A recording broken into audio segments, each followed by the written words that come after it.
नमस्कार. सतसाहेब. आपलं नाव? विकास दिलीप आहेर. आपण कुठून आलात? नाशिक, महाराष्ट्र. आपला व्यवसाय काय आहे? आता सध्या मी पहिले जॉब करत होतो. आता परमानंदच्या कृपेने स्वतःचा बिझनेस आहे. संत रामपालजी महाराजांची गुरुदीक्षा आपण कधी घेतली? संत रामपालजी महाराजांची नामदीक्षा 2005 साली घेतली. संत रामपालजी महाराजांची गुरुदीक्षा घेण्या अगोदर आपण व आपला परिवार कोणती भक्ती साधना करत होतात? संत रामपालजी महाराजांच्या नामदीक्षा घेण्याआधी मी जेव्हा लहान होतो त्याच्यानंतर माझे आजी आजोबा आश्रम बापूची पूजा करत होते. मी त्यांच्या संग जायचो. त्यानंतर गणपती बसवणे, गणपती महाशिवरात्रीला जाणे, असे पारंपरिक पूजा करत होतो. जसं तुम्ही सांगतात की अगदी लहान वयामध्ये आपण संत रामपालजी महाराजांचा मार्ग स्वीकारला.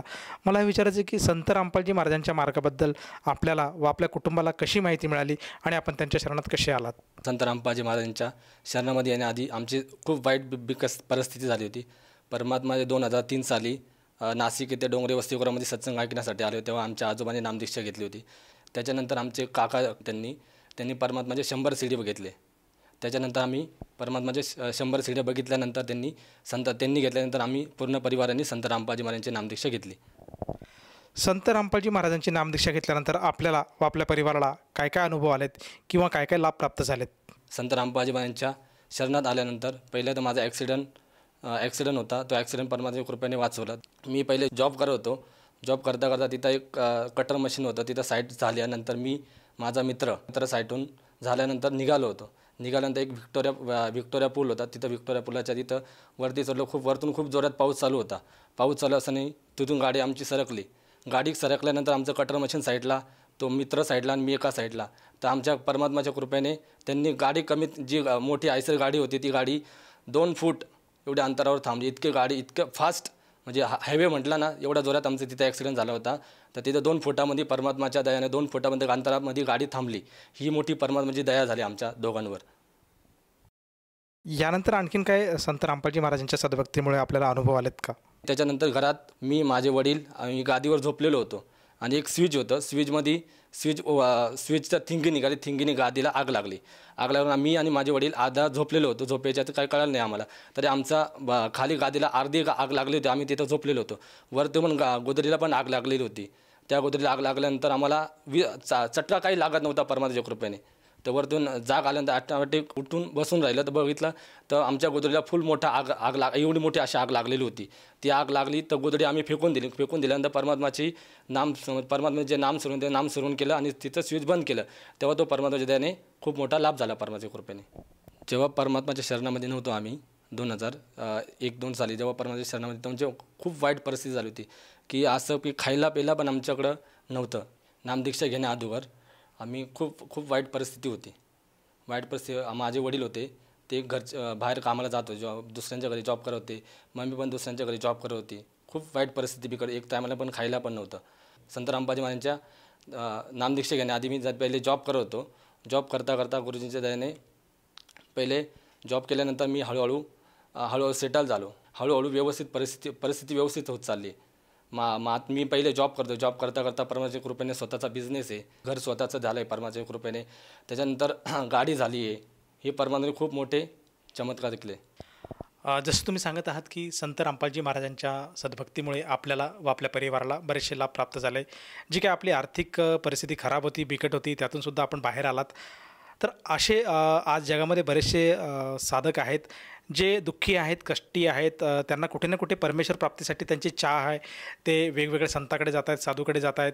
त्याचप्रमाणे जे काय कोणी सांगेल या देवीला जा, त्या देवताला जा, ते सगळं करत आहेत. परंतु कुठेतरी त्यांना समाधान मिळत नाही. तर अशा सर्व साधकांसाठी, त्याचप्रमाणे तुमचे जे मित्रपरिवार आहेत, तुमचे जे नातलग आहे, या सर्वांना आपण आपल्या अनुभवातून काय संदेश द्याल? साईबाबा म्हणतात सबका मालिक एक आहे. पण त्यांना प्राप्त करण्याची विधी कोणती? ती विधी सर्व गीता, चारवेद, 18 पुराण, शिवपुराण, विष्णू याच्या सर्वांचा सारांश परमात्माने दिलेला आहे. परमात्माने गीतेचा ज्ञानगंगा आणि जीनेकरा हे पुस्तक लिहून दिले परमात्माने. ह्या पुस्तक सर्वांनी वाचावी आणि जगण्याचा मार्ग हे पुस्तक जे नव पिढी आहे त्या नव पिढीसाठी जे जीनेकरा पुस्तक आहे ते खूप इम्पॉर्टंट चांगली गोष्ट आहे की ते सर्वांनी वाचलं पाहिजे. हे पुस्तक वाचून ते जी युवा पिढी आहे ते त्या पुस्तकातून चांगल्या इफेक्ट घेऊन संत रामपालजी महाराजांच्या शरणामध्ये येऊ शकते. त्यांच्या परमात्माने सोशल मीडियावर फेसबुक, ट्विटर, इंस्टा, प्रिंटेस्को ॲप्स याच्यावर सर्वांना परमात्माचे वेबसाईट आहे त्या वेबसाईट सर्वांनी ओपन करून बघावे. त्याच्यानंतर संत रामपालजी महाराज ही परमात्माचे प्ले स्टोअर ॲप्स आहे, त्याच्यावर हजारो सत्संग आहे, व्हिडिओ आहे, ते सर्वांनी ऐकावे. नंतर गीतेवर गीता 4 वेद 18 पर्यंत यांच्यावर सर्वांचा समतोल करून घ्यावा, म्हणजे समतोल व्यवस्थित बघून घ्यावा सर्वांनी आणि व्यवस्थित बघून सत्संग ऐकून परमात्माच्या शरणामध्ये सर्वांनी यावं.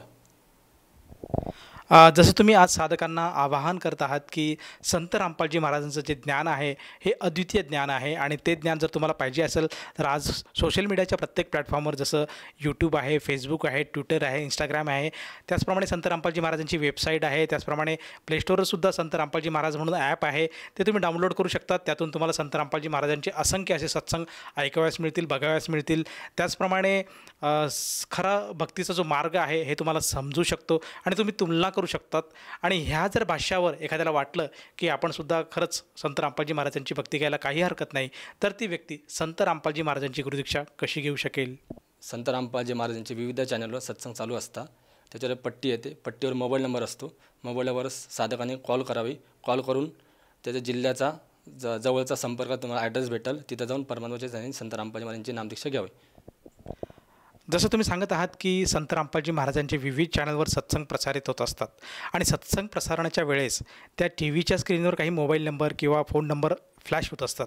त्या नंबरवर जर साधकाने संपर्क साधला तर त्याला अगदी आपल्या जवळच्या जिल्ह्याच्या ठिकाणी जे काही संत रामपालजी महाराजांचं नामदीक्षा केंद्र आहे त्याचा पत्ता मिळतो आणि तेथे जाऊन तो साधक संत रामपालजी महाराजांची गुरुदीक्षा घेऊ शकतो. तर मला हे विचारायचं आहे की या नामदीक्षेसाठी, या गुरुमंत्रासाठी त्या साधकाला किती पैसे मोजावे लागतात?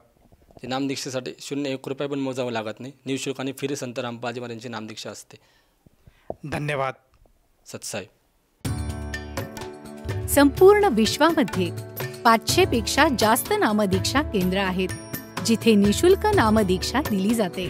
निशुल्क नामदीक्षा प्राप्त करण्यासाठी आणि अधिक माहितीसाठी संपर्क करा 7030303951 7030303952. अद्वितीय आध्यात्मिक ज्ञान वाचण्यासाठी, पाहण्यासाठी आणि ऐकण्यासाठी संत रामपालजी महाराज ॲप अवश्य डाउनलोड करा किंवा आमची वेबसाईट www.jagatgururampalji.org वर विजिट करा. आम्हाला सोशल मीडियावर फॉलो करा. सर्व पवित्र धर्मांच्या पवित्र शास्त्रांवर आधारित प्रमाणित अनमोल पुस्तक ज्ञानगंगा किंवा जगण्याचा मार्ग यापैकी कोणतेही एक पुस्तक निशुल्क मागवण्यासाठी आपण आम्हाला आपले पूर्ण नाव, पूर्ण पत्ता, पिनकोड आणि फोन नंबरसह लिहून 7030303951 किंवा 7030303952 या नंबरवर SMS करू शकता किंवा 7030303950 या नंबरवर व्हॉट्सअप देखील करू शकता.